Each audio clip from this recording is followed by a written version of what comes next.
1200 right there, bro. What you mean? For some fucking turtles in the feet. Nah, it's not just any turtle. Snapping turtle, bro. Snapping turtle. Bro, look at that. Your TikTok is full of fucking boots. Bro. You're. You want to see what these are? You're Mexican AF. You want to know what these are? The fuck is that? Luches? Luchas, yeah. Luches, that's what I said it right? It got me fucked up, bro. Ain't no way you fucking out here looking at snakeskin boots. That's Anteater. Anteater. Those are pre-1998, pre-banned. And a cherry with black fade.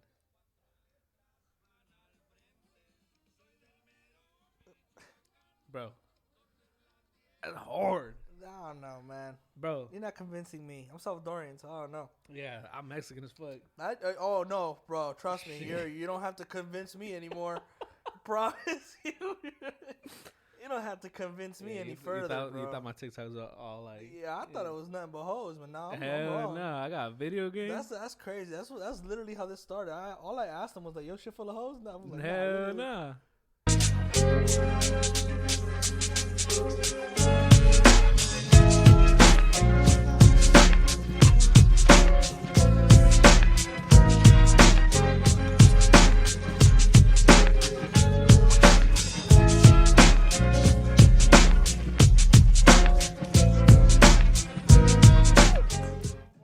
Yo. Yeah, this is it right here. Well, welcome to the Red Cup Podcast, Yeah. y'all. This is we have a fucking party in here. We're coming in hot. I ain't We gonna really lie. are, man. That last one's gonna make for an interesting soundbite, though. Bro. I'm definitely putting it in the intro. What, the laugh? What's up, y'all?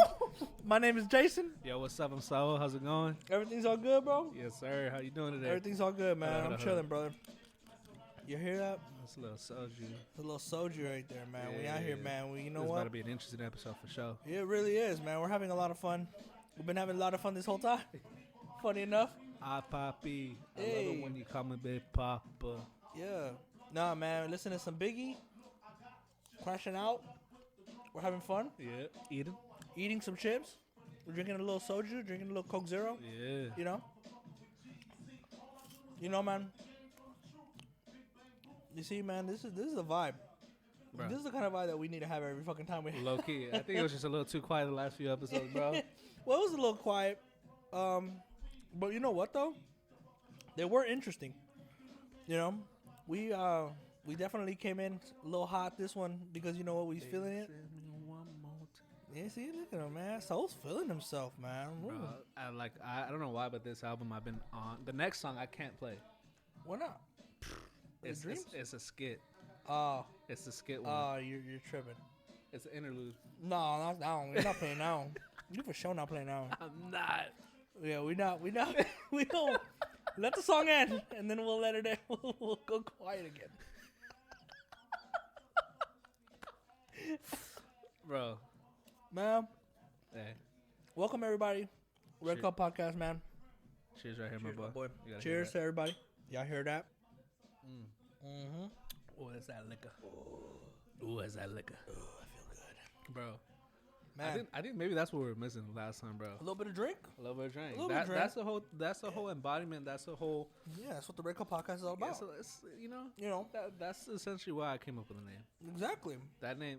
Exactly. Hey. I'm not even gonna fucking Hey, whoever argue. has the Red Cup podcast with your 4 fucking followers, the handle. Yeah, man. count your fucking days, Yeah, bro. You need to let that shit go, bro. It's over. Pass the Yeah. fries, bro. Bro. You know what I mean? bro. Come on, Oh, fuck. hand the crown over. Yeah, bro. Scoot over, bro. You know what I mean? Yeah, of course. Make some space, because you know what, man? Oh, by the way, we do not own any rights to any of the music that's going to be playing. Absolutely, yeah, I no, had to say this so that Yeah. we can continue having the podcast. literally, yeah. And so we can stay up on all platforms. Yeah, we do not own any other rights. This is just background music. We love music. We love everything about it. We love entertainment. Absolutely. It's just this is the vibe right now we got. Absolutely. We And you know, have y'all part of it that one. hell yeah, man. And you know, that's the cool thing about what we're doing, man. We just two motherfuckers who love two things, really. It's fucking music and movies. Shit, and drinking too. Drinking too. So 3, Yeah, technically. there's a lot of You things know, we I love. offered this motherfucker, man, when we came in, I offered this motherfucker some water. I was like, hey, bro, you want some water? The fool was like, yeah. Here, try this. Hey, try this. Like, yeah, try this. You want to try this real quick? So I made him a little like a sour apple lemonade. She was gas, bro. Hey, She was gas. I take fucked it- that shit up quick. Take a guess how much alcohol that should have. How much? Take a guess. So let's see. Let me see what my Yeti is. My Yeti is 20 ounces. Right? 20 ounces? Yeah. And like at least, what, 4 or 5? I had like 6 ounces. You of crazy, tequila. man. A G4 tequila. I fucking love G4. Of what? G4. Heck cuatro. Oh. Bro, for like 30 bones, additive free, 100% agave. Bro, when it comes to tequila, That's your shit right that's there. my shit right there, bro. You know, we had discussed earlier just how Mexican you are. And You gotta tell them why, though. they're going to hear it. Yeah. That's because I paused it. That's why. I Yeah, paused it's it, all right, but- though. No worries. Yeah. Y'all heard it in the Yeah. beginning of the episode. So, Motherfucking Mexican AF. because I like boots. I There like you rock. wildin', bro. Bro, I like boots, bro. I get it, bro. My I'm kick not saying- game is just like my music, my I music get taste. it. I mean, I see you guys. That You shit got your little broad. Thunder 4s on right now. Or Yeah. yeah, Thunder 4s, And right? for Loki is music, shoes, Mm. and hats for me. Yeah. I ain't gonna lie to you. You know, I can't rock fitteds. Why? Just can't. Dog. Anybody can rock fitted. I can't rock fitteds. They are I can't rock. expensive, though. They're I can't expensive. rock them backwards. I feel like I have to have a little. I love snapbacks. That's why. Oh, okay. I prefer snapbacks. Mm. So I don't like snapbacks. I love them, bro. I think- all my hats are snapbacks except for my Dodger hat. Yeah, I think it's just how my head shape is. It works. Yeah. So, Yeah. and it's just like, I think also it's because I have hair, and my hair, like, I like the way, like, yeah. the little pops up right here. Oh, okay. Like So- Ash Ketchum? Yeah, exactly. I feel it. I feel it. Well, come on, dog. Gotta catch them all. Yes, sir. You know what I mean? Like bitches. Hello. So, Nah. y'all, man. We're out here, man. We out here vibing, man. We out here talking, man. This is going to great start to the episode, man. We Yeah. listen to some meth and some big right now, man. Eating some chips. But, man, what are we talking about today, bro? Shit, we're talking about movies. We're talking about, Man. like, not even just movies, TV shows and everything, bro. We got, you know what? It's because I watch Sinners. Oh, Jason watched Sinners. my goodness.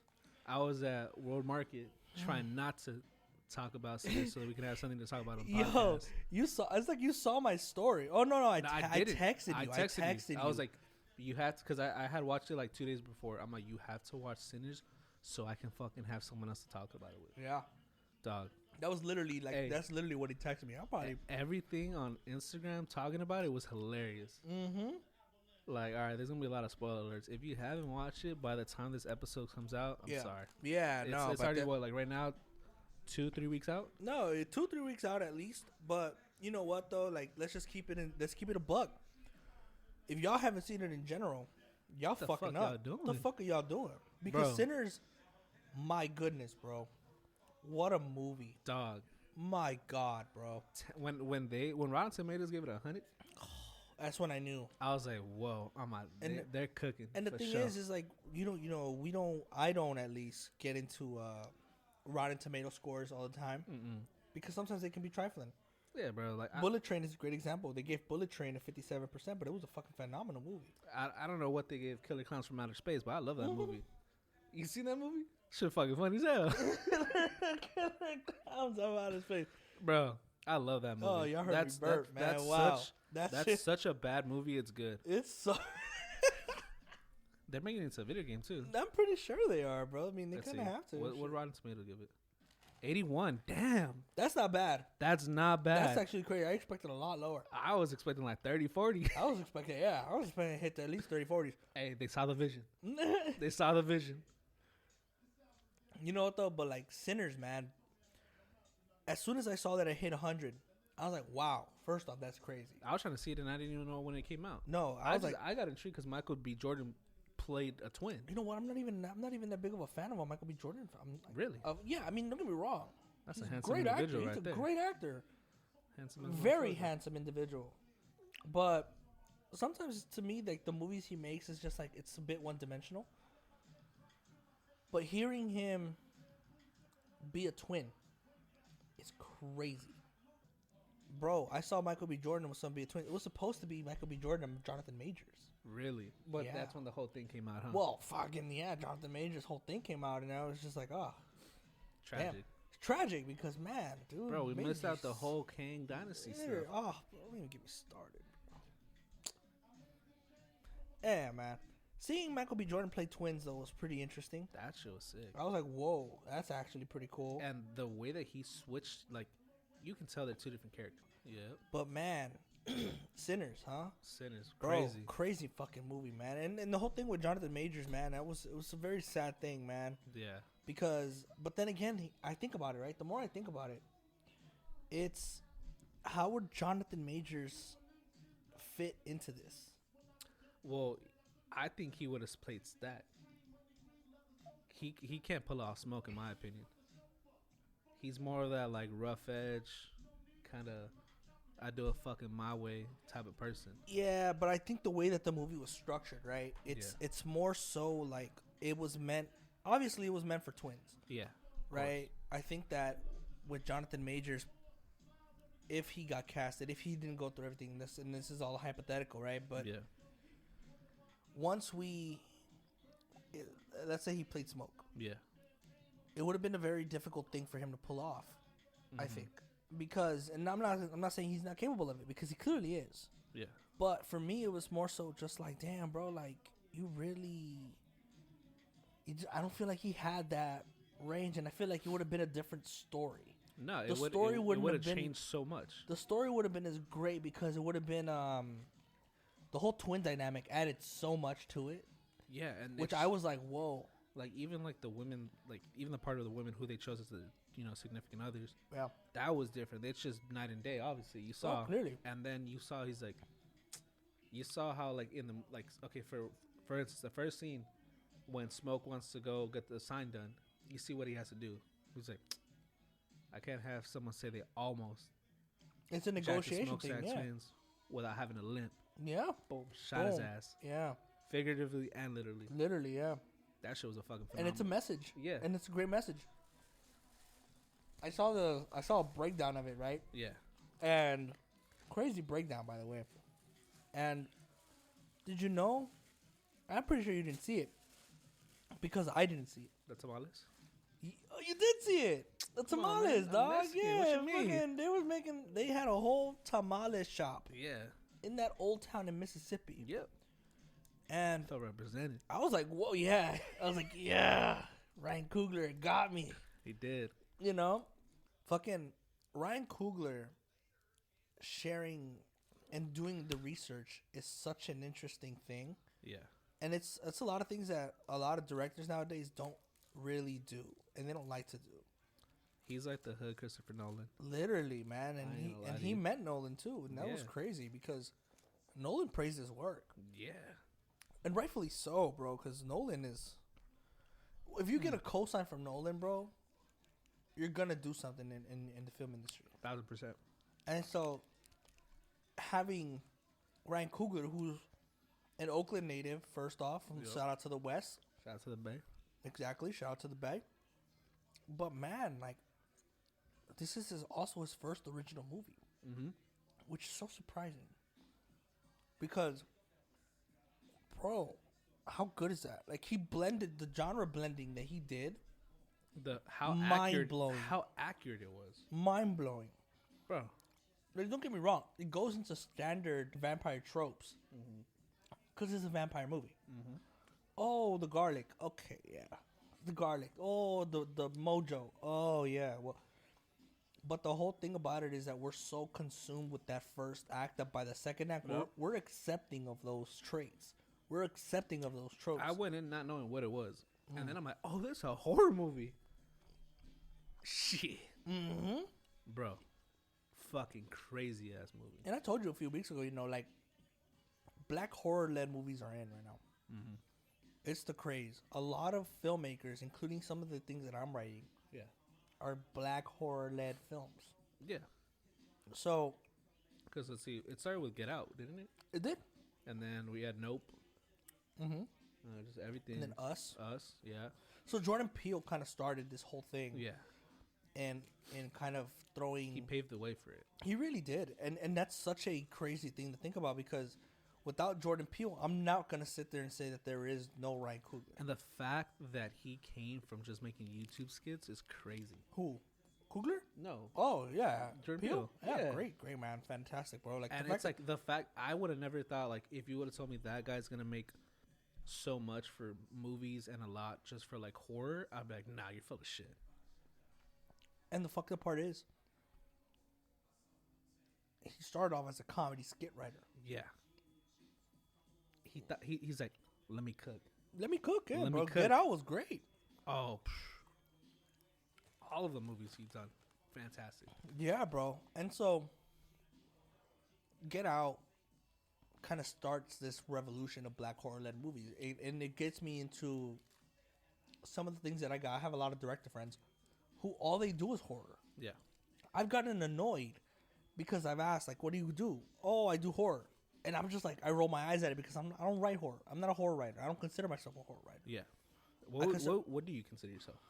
A writer. Just a general writer. But if you had what's your niche? Oh, dramas, action, musicals. Yeah. I heard you're writing something called The Great White North. Is that true? It's very true. Yeah, it came from a great idea given to me by a man named Saul, a wise man named Saul. You know, hell of an idea. Had a penny. Trademark coming soon. No, but I do write a lot of action films and kind of dabble in that. Yeah. But I do also dabble a lot in musicals, and the musical aspect being the most important because Sinners is a musical essentially. Dude, I would have never thought. Yeah, man. A fucking amazing movie, bro. I walked out of that theater. I think you called me right away. Mind blown. Yeah, you called me. Oh. I texted you straight out. I was like, bro, I saw it. And as soon as I saw it, all I see is my phone just fucking buzzing. And I'm like, oh, he's calling me. And all we said to each other for like the first 30 seconds was, bro. Bro. And he was just like, bro, what'd you think? I was like, bro, what a fucking movie. But, man, like, to me, it was just so many good things about it, man. And then hearing the breakdowns of it. Because I've heard people who were like, oh, no, I thought it was a perfect movie. It's a perfect way to kind of make a movie and write a movie. Mm-hmm. But I've heard people say, well, it's not a perfect movie. Like, it had its flaws. And obviously, art is subjective. I'm not going to sit there and say that they're wrong, right? But they're wrong. They're wrong. They're bullshitting me. And it's like, yo, it's either y'all didn't fully get it or you're just choosing not to ride a wave. Yeah. But sometimes it's okay to ride that wave because, perfect movie in my opinion. But I've heard people be like, oh, I didn't like that. I didn't like the music scene where he goes through the history of music through the guitar. Yeah, right? And I put it into perspective for the person who told me that. I was like, well, why didn't you like it? He's like, I just didn't like that. I thought it was a bit corny because why is he, why are you adding hip hop and twerking into a movie that's set in the 30s? I was like, I understand where that comes from. I get it. I was like, but you also got to understand that that's what the villain wants. Him showing you transcending music throughout all time is exactly what the villain wants. That's why he wants Sammy. Exactly. Preacher boy. Exactly. It's my boy Preacher Boy. That's why he wants Preacher Boy. Someone say he freaky boy. Yeah, I'm a freaky boy. Nah, I just want to taste. Yeah, Jesus. Crazy. Yeah, that boy was in the box, huh? That boy was venom on that motherfucker. Why you drooling? You want some? Yeah, freaky ass bitch, huh? Bro. If Haley Steinfeld ever did that to me, bro, I'm injuring Josh Allen, bro. I'm not playing. Because D-Line cannot protect him. Not with me. Not with me. If it was, I'll turn into Vince Wilfork. I swear to God. I'll do it, bro. I'll turn to Ernie Hernandez. What's up? Oh, shit. Come on. That's a crash out right there. This man. You wildin', bro. You been on a bean all day, bro. Bro. Aaron Hernandez is a crazy thing to say. Bro. But if Hailey Steinfeld, man, what a fucking performance she gave. She about that. She was about that. She said, "Boy, get the fuck out my face." It's crazy enough. I'm a little married. I'm real married now. The way that she told him, she's like, "Oh, you said to leave." I'd have folded. No, but what she said at the train station. But the way you was what? But then you ate my cool, or you fucking stuck your shit in my cools, and then you fucked me so hard or some shit. I was like, oh. I thought you wanted me to stay. I thought you would have stayed. I was like, shit, I can't hate, because I would have stayed. Michael B. Jordan. Hey, but he a real motherfucker though. He told her, he's like, I want you to be safe, and that shit ain't with me. Yeah. Hey, can't hate on that, man. Hey, he knows what's up. He does know what's up. But for me, it was just like, man, we just saw fucking Michael B. Jordan and Haley Steinfeld, they had great chemistry, man. They I really enjoyed their story, but I really enjoyed Smoke's story a lot more. Smoke's story, yeah, Because they were both in the military, right? I think so. Or just Yeah, no, Smoke? they were both. Yeah, they both. But and he tells Preacher Boy that, right? Like in a scene in the movie, he tells him that he's like you know, because Preacher Boy, I think he tells him like some shoot shit me. like, yeah, he's like, shoot me. You give me an order. He's I'm like, a yo, soldier I'm a boy. soldier. You just gave me an order. Don't make me do it because I'm gonna do it. And it's such a raw ass line because it gets down to the heart of what Smoke is willing to do for himself. It's why he succeeded in Chicago. It's why he was such a cold-blooded individual, and it's why his name is known throughout the town. Yep. It's because of that. It's because of that mentality where you're just like, yo, I'm a soldier. You don't talk to me like that. Because if you tell me to shoot me, if you tell me to shoot you, I'm gonna fucking shoot you with no questions asked, and I won't feel no remorse. I don't care who you are, because that's what soldiers do. And you know, man, Michael B. Jordan really was eccentric in that role, man. Both roles, because they're both so different. You think they paid him double? No, Or they just give him one fat check. Yeah, I give him a fat fucking check. I'm pretty sure. I'm pretty sure they give him a fat fucking check. Yeah. And rightfully, you know what? He deserved it. I thought it was his best performance in a minute, man. I don't think he's had a good performance like that in a while. I think Creed 3 was a cool performance, but also he directed that, so you know. Let's see what he was in. Like the last things he was in. Yeah, I think it was Creed 3. Creed 3. Oh, they don't give it in chronological order. I think you go to his Wikipedia page.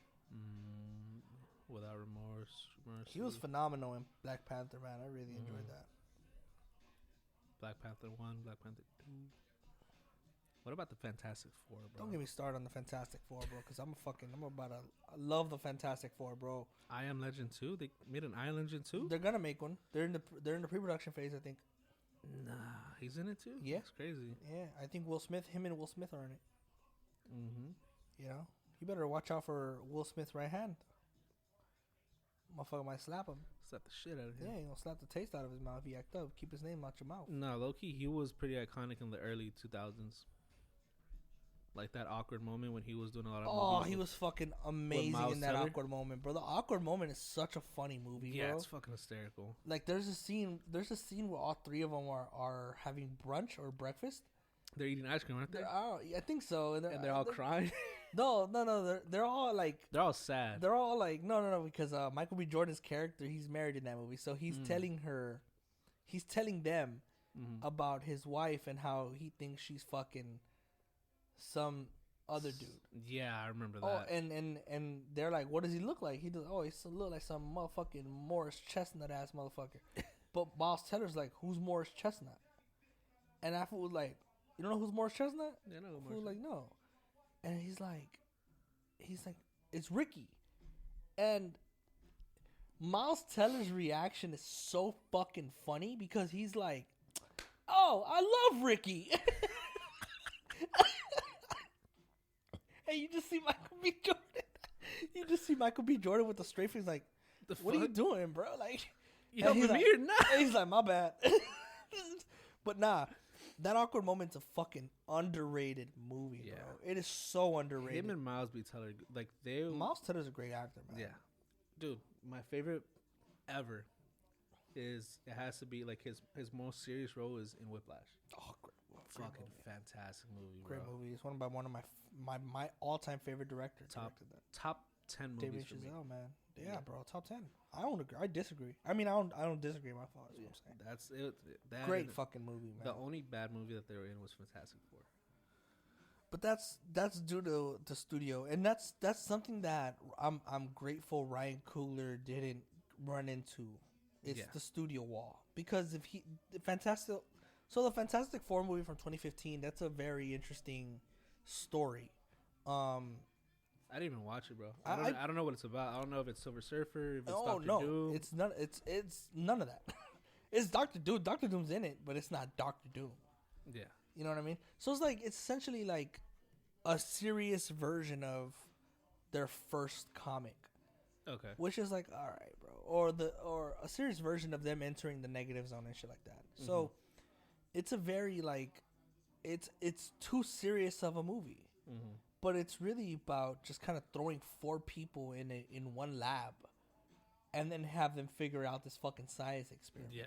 Which is not what the Fantastic Four is. That's the thing about Marvel, right? Like, the reason why everyone was so happy that Marvel got the rights back to Fantastic Four 1000%. is because they're gonna portray the Fantastic Four as the only way it should. And so far in the trailers, because the movie hasn't come out yet, that's exactly what it seemed like. Yeah. They're a family first. That's exactly what they are. They're not superheroes who are just individual. There's a Human Torch comic. There's a Thing comic. It's an Invisible Woman comic. But those don't really get much love as much as the Fantastic Four as a whole. Yeah. So I'd agree. So when you're looking at the 2015 Fantastic Four movie, it's like, bro, it's not necessarily what you get. It's not what the comics is all about, because the whole plan of it was to make Fantastic Four into a horror movie. Yeah. And that was what the director, Josh Trank, that's what he wanted to do. That was his main goal. He's like, I see the Fantastic Four kind of going through a horror phase. Yeah. But it's just like, bro, like, establish them as a family first. Yeah. You're establishing single characters. Yeah. You're establishing the Thing. You're establishing, Human Torch. Yeah, you're establishing all these individual scenes. But when they finally come together, they're just like, it's like, oh, they're lab partners. Yeah. Where's the family aspect? So it's just like students. It's not really like exactly the OG, like how the comic wants it to be. Exactly, bro. And so hearing and seeing that movie, first off, fucking terrible. It's a fucking terrible movie. Me, if y'all don't know me, that's fine. But if there's one thing you're gonna know about me, is I love the Fantastic Four. They're my favorite superheroes. No one comes close. Iron Man doesn't come close. Captain America doesn't come close. Spider-Man doesn't even come close. Fucking Superman and Batman don't come close to the Fantastic Four for me. No, they're because fucking I love fantastic. them. I love them. Everything about them, the stories that they go through, they're explorers. Yeah. And in this, they're astronauts, aren't they? Yeah, but that's the thing, right? Is they're explorers as well. They're explorers of space. So they're a cosmic team. So when you're seeing the 2015 movie, you get none of that. It's flat. It's a flat performance. I see in this review only 3 times in the entire movie. 3 times. They counted them. In the entire movie, they smile. In the new one? In the 2015 one. Uh-huh. In the entire 2015 movie, for the 2 hours that it runs, yeah, they only smile 3 times. Like all of them are just each like no 3 smiles of a character. No, all of them. Really? Throughout the whole movie, there's only 3, and some of them aren't even from the characters themselves. I don't think Invisible Woman smiles once. So it's like, it's too serious of a movie. Yeah. And it goes back to what we're talking about with Sinners, right? It's a genre blend. You're trying to blend this action horror movie, but it fails because A, the writing is terrible, B, there's no character, and C, it's studio interference. And that's why I'm so happy that Ryan Coogler did not run into that, because if he ran into something like that, Sinners wouldn't be great. If Sinners said, if whoever, I don't know who the fuck, I don't know who distributed and produced Sinners. I think it was Warner Brothers. Yeah, right? It was. It was Warner Brothers, right? No, Warner Brothers. Warner Brothers is notorious, but Warner Brothers also, don't even get me started on Warner Brothers. Bro, I have so many like opinions on what David Zaslav is doing in that fucking moron. A moron of a man, bro. I'm gonna be real with you. It's a little rough. Bro, but imagine if studio heads try to tell Ryan Coogler how to direct a movie. He'll go say, "Go fuck yourself." Yeah, I would have said it. Go fuck himself. And that's the reason why the Fantastic Four 2015 movie didn't work. It's because the studio saw that, and you know what? You can argue that they had a point, because Josh Trank was probably the wrong director for that movie. And that's the thing. Directing matters. The choice of who's directing a movie matters, right? We don't want to sit there and tell me, you can't tell me that fucking, I don't know, Fincher could have made Sinners? Could he? Sure. Would it have been as dynamic and as good and as culturally rich? No. Mm-mm. Because Fincher would focus on one thing, and that's the conflicts. Yeah. How do we get from this musical scene to here in a more linear, straightforward storytelling type of way? Yeah. What is done on Sinners, it is so impressive because It's a very well balanced film. it's a very well balanced film, and Everything was balanced perfectly. and but- that's something that you don't see often, bro. No. Because a lot of directors, like, they strive for balance in their own movies, but sometimes, especially with genre bending, right, one genre will dominate the other, yeah. right? In this sense, right, the musical aspect could have dominated the horror aspect, and the Mhm. horror aspect could have dominated the action aspect. And then the musical aspect that you have. And then too. it's just like, what the fuck, all right? And then, or vice versa, right? The action could have dominated the musical, and then in turn, the musical could have dominated the horror. Yep. So it's like, what is done on that movie and the way it flows so beautifully, that from the part where there's no danger, Yeah. and then it's escalating, and then, oh no, now we're in vampire territory, Yeah. and it's like, how the fuck did we get here? But damn, The Like- blend of it. the blend is beautiful. It's a beautiful Yeah. blend, and that Low-key, the only part that I can say I wish I would have saw more was of the Native Americans. yeah. I mean, yeah, that's true. But it leaves it with a cliffhanger where they can have a part 2. If they really wanted to do like a little spin-off or something. With the last scene, like the post credit scene, Mm-hmm. with Sammy singing, Yeah, well, think about it. What if it's like the Native Americans talking to him or doing something? yeah, Or just the fact that they got introduced. yeah. You can always do a part 2. I think it's one of those rare movies that doesn't warrant a part 2. It doesn't need one. Doesn't Did you need see the whole thing on Twitter? It's like, oh, the Sinners Cinematic Universe.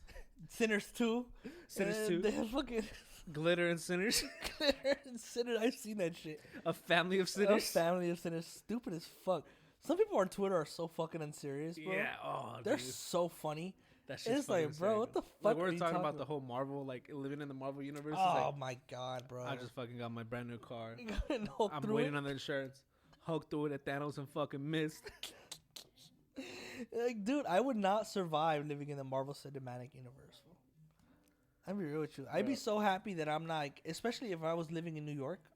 Damn, I'd bro, be livid, Jason. My dad got blipped 5 years ago. This motherfucker came back. My mom married. My mom remarried, and the life insurance, the insurance company wants the life insurance money back. The fuck do? I owe him 500,000. Like, damn, dog. Hey, my girl blipped like 5 years ago, bro. Now she came back. Now she want. Now she That was asking. a long nap. Yeah, she was like, whoa. Bro, I would not survive, bro. I would not survive, bro. Because imagine, I seen this other one where they're like, man, they stealing fucking, like, I think a Power Stone or some shit, and the Avengers sent Hawkeye. And it's like, bro, like, it's shit like that makes something so unserious. Bro. It's so funny.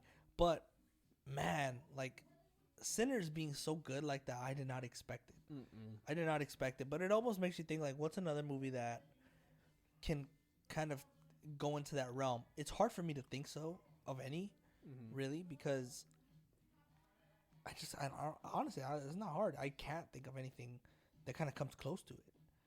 It is such a well-balanced movie with such cultural, like, it's so it's so culturally rich that when you watch it, you're just like, damn, like, they was really living like that. Like, bro, like, how many movies you seen that they often depict cotton pickers, Color like that? Purple? Color Purple, but yeah, but that's kind of like, it's based on a book, Yeah. you know. And that's another thing, right? Like, that's one of those things I was gonna ask you later on today, but fucking why not? We'll just talk about it right now. What are your thoughts on, like, movies that are super original, like no IP, no anything, no any adaptation? Like, it's just because Sinners, that's what Sinners was, right? It was an original movie. You can't take Sinners and find it in a book or find it in You know a, what? I love that they took such a classic like vampires. It was a risk. It was a mad risk too. But the way that they incorporated it Yeah, and they added music, bro. The Irish dancing scene was hard. crazy, bro. It went stupid. And yeah, bro. And that villain was so, like, he was so cool. the way that he could relate and like to everybody. Yeah, and you know, you don't often see villains who kind of just state what they want. It's like, about that action. He's like, about yeah, that he's like, I want you, Sammy. He's like, hey, fuck everybody out. You.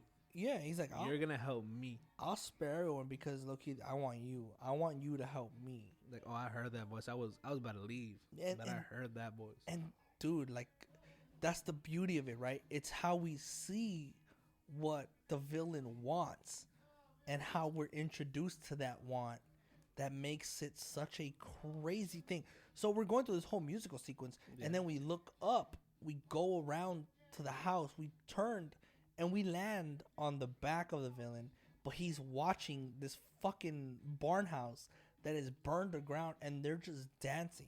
Yeah, but it's how he sees it, and it's a shift because of perspective. He sees the future. So he doesn't see good, anything. bro. He sees So everything. Good. So good, bro. Oh, it's so good. So and great. it's like, bro, like, how do you think of some shit like that? You know, and Coogler's such a dog, bro, because you look at his other films, and they're all kind of they're straightforward, right? Yeah. Creed is a sports drama. Yeah. Fruitvale Station's a drama. Yeah. Black Panther 1 and 2. Based on his you know, whole thing. I think that was those are all his movies, right? Right, you know, Black Panther, action, superhero. So it's like, bro, like, first of all, he's 38. Pretty young. Bro, he went to USC Sinners, too. Black Panther, Black Panther, Wakanda Forever, Fruitvale Station, Creed 3, Judas, and the Black Messiah. He didn't direct that though. It said right there. No, Shaka King. Shaka King did that. Yeah. Yeah, Shaka King did. You're right. Yeah. So I guess. So I think he was a producer on that. Yeah, Creed 2, Fig. Yeah, because Creed 2 was also not him. Yeah, Fig. He did that one. Which one? Fig. I've not seen that one. I haven't seen that. I barely heard of that. But he Creed did 2. Space Jam also. That's crazy. Creed 2 he didn't do. Creed 2 was Stephen Caper or Capel, whatever the fuck his name is. Yeah, Malcolm D. Lee. So he's part of it. So it's like, yeah, like Locks. Jocelyn Coogler. Is that his wife? I don't think this is his wife. Sister, possibly. Mom. Screenplay by Ryan Coogler. Yeah. Then I think he was a producer on. I think it was a producer on Judas. Yeah. On Judas and the Black Messiah. Yeah. Because that's another movie that's so good. Yeah, he was a producer on that one. Right? Yeah, he was a producer on that one. Everything he's done, it's been pretty straightforward. But this one, it's one that he, like, I think they finally gave him productive, like, creative freedom. Creative freedom, yeah. And he deserved it, man. Yeah. Because think about those movies that you talked about, right? Black Panther 1 and 2. Yeah. Great movies. It's based off a comic. But yeah, exactly. It's based off a comic. Creed 1 is based off of the world of Rocky. Right? Fruitvale Station is based on a true story. Yeah. So these are he strictly works with Michael B. Jordan. Exactly. And they're beautiful couple. Be honest with you. Like they're beautiful, like it's kind of like who does Nolan work? Nolan and Kane. Nolan and Michael Caine. Yeah.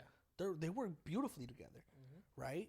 And you kind of see how Michael B. Jordan understands what Ryan Coogler wants. Yeah. And vice versa, right? You understand how Ryan Coogler, what he needs and what he expects out of Michael B. Jordan. Mm-hmm. So that's why whenever they work together, it's kind of like, because Killmonger, one of the dopest villains of all time. Yeah. And if you look at the comics, he's a better villain than Namor. What was it, Namor? Namor, yeah. Namor. Yeah. You could say that. You could sit there and say that. It's definitely up for debate. I think he was a more, if you look at Killmonger is a more sadistical villain than Namor. Yeah. Because Namor was such a... he had a purpose. He had a purpose. And he's kind of like what fucking... What's his name? What T'Challa was to Wakanda. Yeah. Right? That's exactly what he is. And Namor being this fucking king of Atlantis, it makes for a different It makes for a different villain. Yeah. And so... to me, it's hard to sit there and be like, whoa, he was better. Because they're both compelling in their own rights. The issue with Namor is that he's an anti-hero. Yeah. In the comics, he's an anti-hero. Mm-hmm. He's an X-Men. You know, he's technically the first mutant on Earth. Yeah. But Killmonger is a more straightforward, sadistical villain. He's like, oh, I'm here to reclaim my throne that I should have had because your family America. took it from me. You know, and so it's Yeah. like it's a more well-written villain. And so I think that Chadwick Boseman's death impacted a lot of things. Yeah. Clearly, but man, you know how good is Michael B. Jordan? Phenomenal. Yeah, bro. I mean, I'm not the biggest fan of his. Yeah. If I'm being honest with you, I just think it has to do with like the kinds of movies that he does, and kind of to me, there's times when he seems a bit one-dimensional, where I'm just like, ugh. Like he's just acting. He's just acting his ass off. You know, it's not like Jonathan Majors. I feel like Jonathan Majors, and we talked about this earlier, that he maybe would have like had it would have been a different dynamic. I do not think it would have been as good with Jonathan Majors, because Jonathan Majors is more of a powerful, he has a more powerful presence. Yeah. But I think that Jonathan Majors is 100% a better actor than Michael B. Jordan. Yeah. But that's because, bro, like, you can't fuck with Jonathan. You just can't. What happened to Jonathan Majors is fucking tragic. It's like the same thing that happened to Trevor Bauer. Literally, yeah, it's tragedy, bro. It's like, fuck, bro. Like, you're stopping a great rising actor. He was already in his, he was beginning his prime. Yeah. Because Magazine Dreams, man. You haven't seen Magazine Dreams? Mm-mm. Oh, bro, go watch that, man. Dude, Michael B. Jordan. Jonathan Majors does something on that motherfucking movie, bro, where it's just like, bro, like, I'm hurt. You know, it's like, it made me emotional. I was just like, damn, crazy. Because he's such a performance. His performance is such as like, it's so raw, it's so visceral. And so, you compare that to Michael B. Jordan, and you sit there and you think about, fuck, would that work? No. No. It would have been a completely different story. That ending scene where Michael B. Jordan is trying to stab, literally, Michael B. Jordan, it wouldn't have worked. So when we find he's killing himself. Too. Yeah, exactly. He's killing a version of himself. It's his twin, but he's, you know. And then when we see, now put that scene in the context of Jonathan Majors, it wouldn't have worked. We would have gotten a strong sense of, oh, that's my brother. But we wouldn't have seen the face to face where it's just like, oh no, it works better with the twin. Yeah. So it's like, man, like, is it one of those things that we're just kind of like, that's my little brother I'm supposed to protect. Exactly. And that's been the message the entire movie, right? It's like, everything I've done, I've always provided for him. He rolls my cigarettes. That's all he does, really. Which is such a crazy thing. And then by the end of the movie, you kind of see like him trying to struggle, and he just throws it away. Because that's how much the brother meant to him. So when we get to that emotional climax, we're already there with him. We're like, damn, that's crazy. You know, and then when we get to the other half of the emotional climax with Sammy, where he refuses to like throw away the guitar, it's just like, man. And then when we get to the ending, it's just like, man, so good. So it's just like so many things. Hey, did you catch that in the end? Which one? So did you see how? So you know how there's 3 post-credit scenes? There's 3? Yeah. There was 3? So the first one, right, where he goes inside. The second one where Stack comes in. There's a third one where he keeps singing. Yeah. There's like a last one. Yeah. And he's singing and he keeps singing. He just looks up. So, you remember in the second post-credit scene where you're looking at the reflection. You can't see Stack's reflection. You can't see Sammy's either. Did you catch that? No. So they're saying that the last post-credit scene is him making the deal with the devil. Wow. For fame. Wow. And that's why he left. Because he had his guitar. He stayed a little bit, but then he ended up leaving. Wow. That's amazing. And that's why... What was his name? The villain? Fuck. Starts with an R, right? Yeah. I forgot his name. I know who you're talking about, though. Yeah. So that's why he's attracted to him. Because he already made that deal with the devil already. And that's why the dad kept telling him that devil music's going to catch up to you. And one day you're going to bring the devil home with you. See what I mean, man? It's so layered. It's such a perfect layered movie. It's a Rubik's cube. It's a Rubik's cube of a movie, bro. And then when you finally get all sides at the same color, bro, you're just like, wow. Because the lore behind that, right? Like, I'm writing a movie right now that has to do with the deal with the devil. Yeah. You know, it's the same thing. It's a psychological thriller musical, but that one deals more with Faustian tale. You ever heard of the story of Faust? No. Story of Faust is a magician who sells the soul to the devil for fame. Yeah. Same thing. Same concept. Okay. Same concept. And so it's like, there's this movie that I'm basing it off of too. It's called The Phantom of the Paradise. Okay. Brian De Palma, same director of Scarface. Yeah. Great fucking movie, bro. It's a musical. It's a rock horror opera. Yeah. So it's kind of crazy, and I feel like a lot of these people, and those are great ways of genre blending movies, because I'm also basing it off of. So Phantom of the Paradise is this. Phantom of the Paradise is Phantom of the Opera, Faust, and The Picture of Dorian Gray. The Picture of Dorian Gray is where, again, right, it deals with the same thing. Faust is basically like the main foundation of all these things. Yeah. But The Picture of Dorian Gray is where I think it's a wealthy man who unknowingly makes a deal with the devil, and in after a few years, he realizes that he's not aging, but instead it's a portrait of him that's aging in his place. Yeah. It's a very crazy. It's based off a book. It's called The Book. It's a book called The Picture of Dorian Gray. But that's one of the more original horror movies that kind of deal with those tropes, man. And so I'm writing a movie that's kind of based off of that. And the whole lore behind meeting at the crossroads and dealing with the devil, it is such a interesting take on life. Yeah. Because, man, like, you know, it all goes back to what Robert Johnson, right? Robert Johnson, the blues singer, the blues guitarist, the very first famous blues guitarist, or not the very first, but like, he basically had like he was viewed as an average guitar player. Yeah. But then he met somebody at the crossroads and literally like came back the next day, learned how to play guitar at the most expert level. The caveat, he died at 27. Yeah.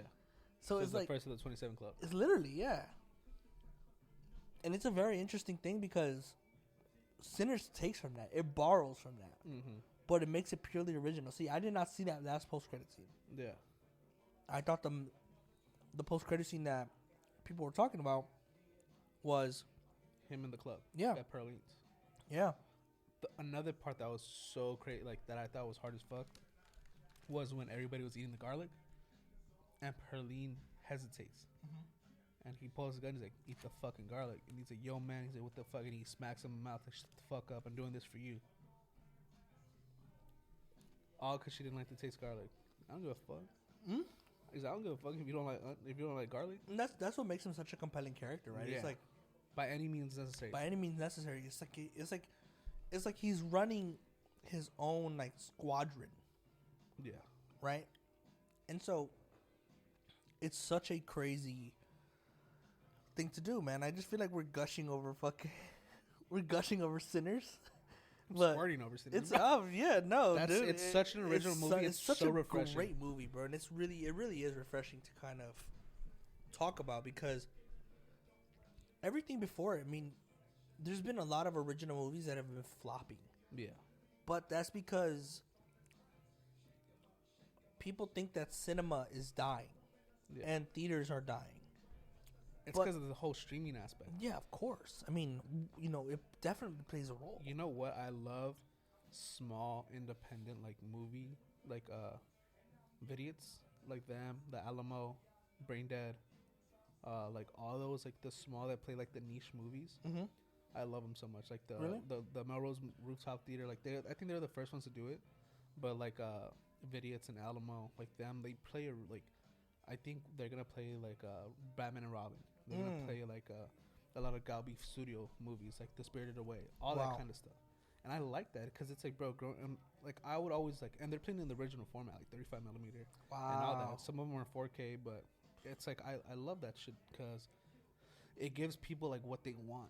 Yeah. And it's like, yeah, you can always go at the comfort, but I feel like everything's making a full circle. Like, you can go based off music, you can go based off fashion, Yeah. you can go based off everything. People are going back to the movies again.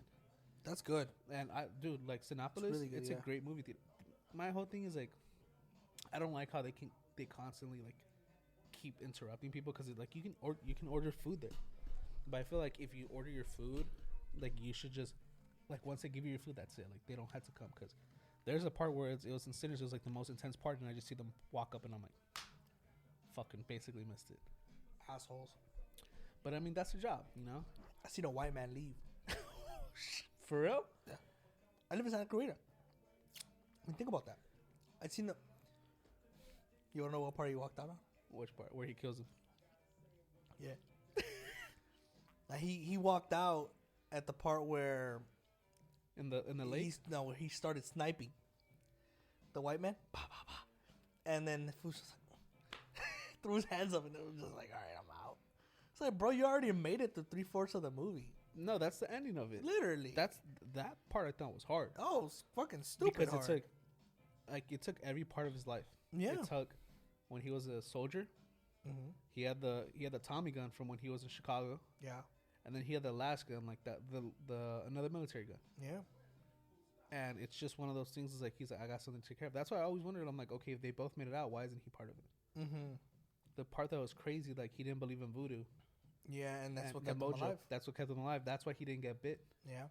And he took it off, hoping that he'd die, so he can be with, what was her name, Lorraine? I forgot her name.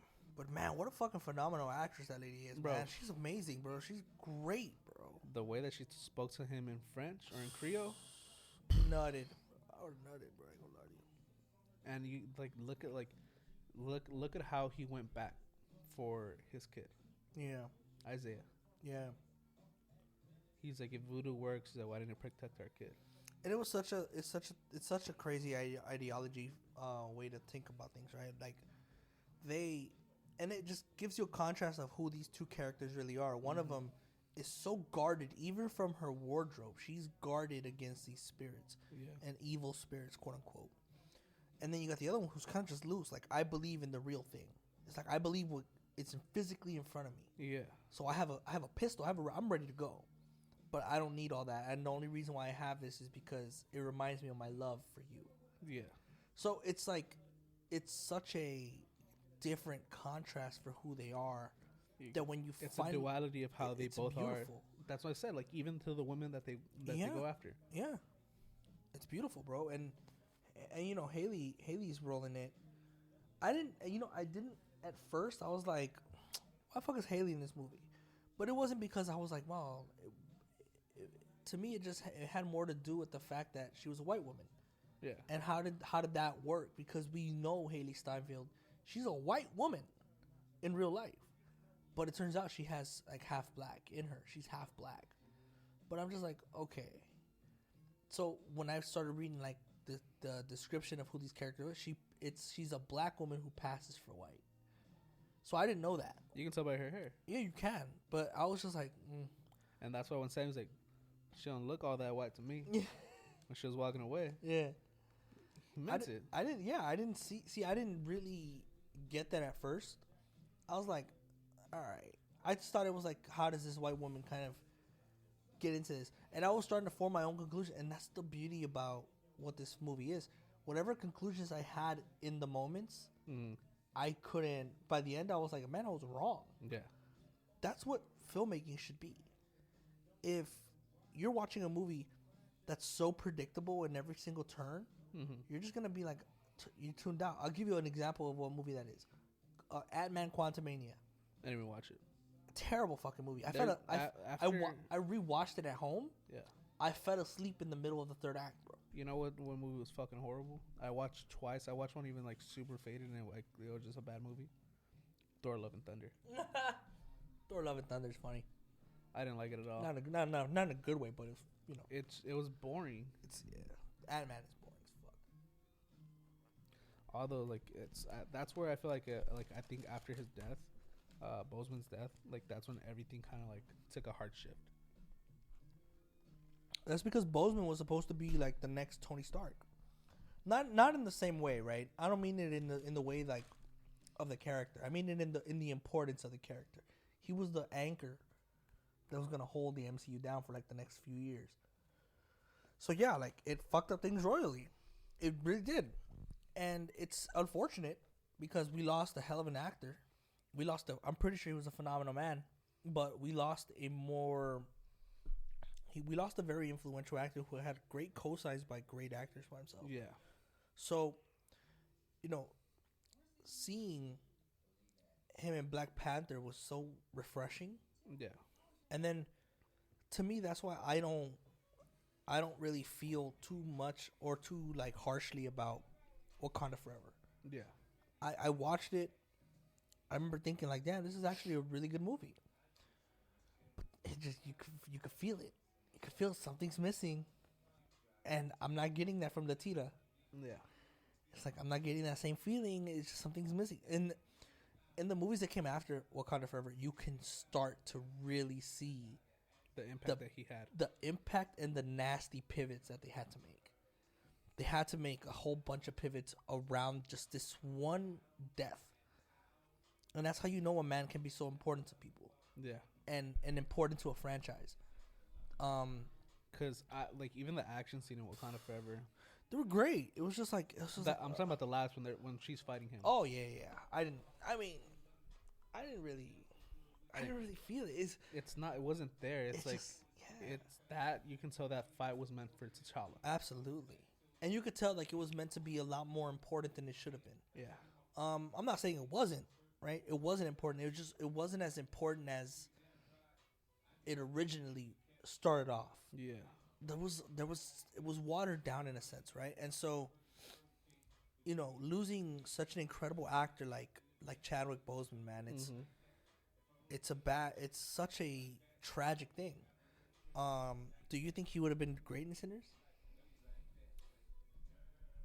He could have played Cornbread. I don't think he could have been in an actual role like that. No. He could have played Blue. No, you needed that oldness. Yeah, you needed that character. I don't know. I think he would have been great. I don't think there's anybody that he could have played. Oh, dude, we haven't even spoke on Blue and Delroy Lindo, man. Wow. If they don't give that man an Oscar, I'm gonna be mad, bro. Bro, he's funny. He was that comedic relief. Great, bro. He was so good. And then that story about the blues. Oh, my goodness, bro. Did you know that was improvised? No, I didn't. It's improvised. Were they playing the blues together? When they're in the car after they passed the workers, the prisoners. Oh, where he stood up. Yeah. Like that was all scripted, but everything that came after that was improvised. When he said about when they're talking about the blues, when they're like he's like I got robbed. He's like, oh, like he got robbed and he got lynched. And they took his manhood. Damn, that's crazy. I didn't know that. I wonder if the part where he's eating the garlic, if that was improvised. Because that shit was funny. It was funny. Like, all the Irish liquor. All this Irish IPA. All this Irish liquor. He's like, it got to me. Fuck with my taste buds. All the Irish beer. No. So, the way that he told it is that it was improvised, and that in the first cut of the movie, they cut that part out. Really? Right. So in the first cut of the movie, that scene ended after he waved off the prisoners. Yeah. Like he waved off to them, and then he just told them like I used to know him. I used to know every single one of them, and they kind of like they go through the lines, but they have like scripted lines. They go through those lines, but everything that came after that, he was like, when he said the story. Yeah, so when he played the guitar, was that scripted too? No, that's why he doesn't. That's why Michael B. Jordan was like, play the guitar, right? Play the guitar. Like that's why he looks back at him. So the way that Delroy Lindo said that it was improvised was that he felt there needed to be something, like it needed to have more weight, which I agree with 100%. 100%, I agreed with every single bit of it. The issue is that Ryan Coogler, when he saw that they cut that part out, yeah, Delroy went up to Ryan Coogler and was like, "Yo, like, why'd you cut that part out?"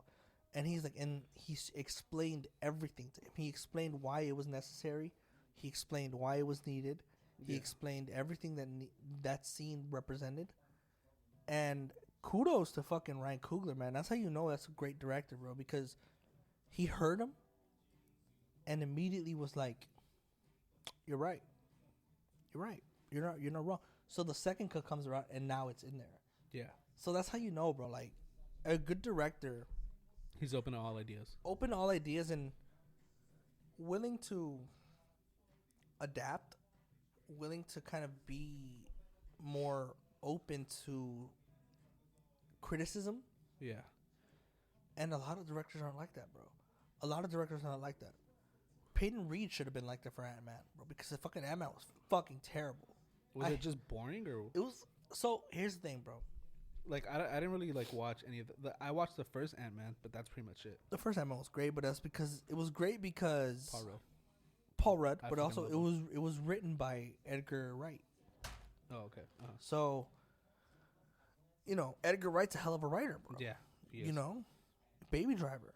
That's I the same love that dude. movie. That's one of my he favorite wrote it. movies. He wrote Baby Driver, and so, fucking Ant-Man 3, Ant-Man Quantumania. So many mistakes happened. Mm-hmm. Peyton Reed, the director of the movie, he was the director of the first 3. Yeah. Oh, no. Was he? No. No, he was. He was the director of the first 3. Yeah. And what happened in that fucking movie was a fucking, I don't know it was just a fucking blunder. So the issue was that it wasn't necessarily boring. Mm-hmm. But it's one of those movies that I watched in theater, Mm-hmm. because as I do with every Marvel movie. But it was one of those movies that those fucking mistakes that you saw, they were so noticeable that it takes you out of the movie. I'll give you a good example. There's a scene, because they go to the quantum realm, right? Yeah. And there's a scene in there where Ant-Man and his daughter get taken prisoner. Yeah. But they get taken prisoner by like the people in the quantum realm. Yeah. So I'm like, all right, I'm into the movie, and this is the exact moment where I was just like, it took me out, right? Because now, the wife or the girlfriend is split off with her parents, and then it's the daughter and Ant-Man. Yeah. And fucking, they get taken prisoner, and they're chanting at Paul Rudd, right? But you see Catherine Newton, or his daughter, she has like a red line going down her mouth. Mm-hmm. And fucking, they're chanting at this fool. And this fool's like, I don't understand you. What are you saying? Mm-hmm. Yeah. And then he's like, what are you saying? I don't know what the hell you're saying. And then she's like, drink the ooze. She's like, drink what they're giving you. Yeah. Bro. He looks at her. There's a reaction shot. There's 2 reaction shots. He's like, Dad, drink the ooze. They focus on fucking Paul Rudd, where he's like, huh? And then they cut to Hope and her fucking adventure. And bro, I saw that and I was just like, what the fuck? Like, and then that whole scene plays out with Hope and her parents, and that's a fucking stupid scene. And then they cut back to Paul Rudd, where he's like, so I should drink the ooze? And he drinks the shit, and it's like, that was so fucking unnecessary. Yeah. So when and then I started to realize they're doing that so often that I was just like I was taken out by the movie. I was like, what the fuck? Like, it was one of those movies where my filmmaker side came out, and I hate watching movies with my filmmaker side out, because I'm going in there as a fan. Yeah. I'm going in there as someone who really wants to watch a fucking movie, not analyze it. Yeah. So when I saw that shit, I'm just like, oh, the fucking editing is terrible. And now I'm like realizing fucking visual effects are terrible too. And now I'm thinking about it, I'm just like, God damn, everything's fucking terrible. Writing is ass. So now I'm like analyzing every little bit of it. I'm getting so irked. I'm just like, ugh. And so I try to watch it again at home, because it came out on Disney Plus. I try to watch it at home. Bro, I was watching the movie, and I just fucking feel my eyes just closing, bro. I'm just like, yeah, I'm not into this shit at all. It's the worst one for me. It's the worst Marvel movie, and there's Really? been a lot of fucking terrible Marvel movies. No, I think mine is Thor: Love and Thunder. Thor: Love and Thunder at least had like some bit of comedy in it. It was Taika. It's Taika being Taika. Yeah, I just didn't like it at all. Yeah, and rightfully so. It just it didn't make sense. It felt weird. It was just like Yeah, I get was Love and Thunder, or that's the one where they had the God Killer, right? yeah. Yeah, What a waste of a villain. What a Yeah. waste of Christian Bale. bro, Fuck fucking outta he here, did man. amazing in that role. That's the only thing that made that movie like I paid attention. In the comics, he's supposed to like behead a fucking Celestial with that. Yeah, with I that would God have been, Killer yeah, I would have been amazed if we saw that scene. Yeah, because he also has a symbiote. What doesn't he? At one Yeah, point? well, yeah. So the sword is a symbiote sword. Yeah, So it's just like, you know, we get the little God Killer sword, and we're just like, oh, okay, this is it. Now I'm expecting cool shit because I know I've read the comics and I've seen the shits, and I'm expecting some fucking dope shit. What I saw in Love and Thunder, I was like, ugh, whatever. Like I was just like, it was a whatever movie to me. It was like, it was Taika being Taika. Taika took over the whole movie. You saw more of Taika than you saw of Thor. yeah, You know, you saw a lot of Taika's personality come out through Thor, where I was just like, ugh. Okay. Like the whole scene where he finds out that Jane Foster is Thor. Jane? And you see him like his eyes pop out. He's just like, it's just like, come on, bro. I don't need to see that. I don't care. It's like that is. It wasn't supposed to be a funny moment, no, but you know that's Taika style for you, bro. I guess that's what. I don't know, man. A lot of Marvel movies that we could talk about, man. But I guess that's for another day, huh? yeah. It's another day, another dollar right Another there. day, another dollar, man. And you know what, man? We're so grateful to have you guys here with us, man. We kind of just yapped about Sinners and kind of It was Marvel mainly movies. about Sinners. So I think maybe we'll do another part 2. We talk Oh, about yeah. Marvels, not just Marvel, but like movies in general. movies, TV shows, a little bit of entertainment. That's Yeah. gonna be a recurring subject on this. Literally, podcast. no, because you got to understand, you got a screenwriter in a grip Yeah. and 2 people who work in the film industry, and we had a whole list of questions that we were gonna ask each other and whatever. But you know, literally probably like around minute 15, you were just like, yeah, fuck, close this shit. Yeah, like He closed that shit, and then fucking laptops over there, fucking frozen. And shit. I yeah, don't- it's just everything like just was working good. So I was everything, like, yeah, no, but also the conversation was flowing. But man, we are gonna have another conversation about this for sure. Probably gonna have a few more in the future Yep. because we love talking about this, man. We love talking to y'all about movies, and I hope y'all love movies like we love movies. And Yeah. man, bro, another thing about this fucking closing, bro. Did you listen to the first episode? I did. The way I ended that shit, it was terrible. just like, I hate it. Oh man, just turn it. No, bro, the way I ended, I hated that shit, bro. I was just like, oh, well, thank you for coming on the Red Cup podcast. We are happy. Thank you. The fuck? I listened to that shit, but I couldn't cut it out, bro. Yeah. I was mad. So now it's been on my mind the whole week, bro. It's like, we are happy. I really said we are happy. It finally unfroze. Oh, fuck you, bro. Ain't that a bitch, huh? What the fuck? Whatever, man. This fucking laptop be on some bullshit, man. That was ass right there. That shit was frozen for like a cool 40 minutes, bro. It was. And now it decides to unfreeze. Whatever, man. We're so grateful to have you guys here, man. And Yeah, thank you y'all. guys for joining us on the Red Cup podcast here tonight, sir. man. It's I'm Jason. I'm Saul. It's always been a pleasure. It's been a pleasure, man. It's been great, man. All right.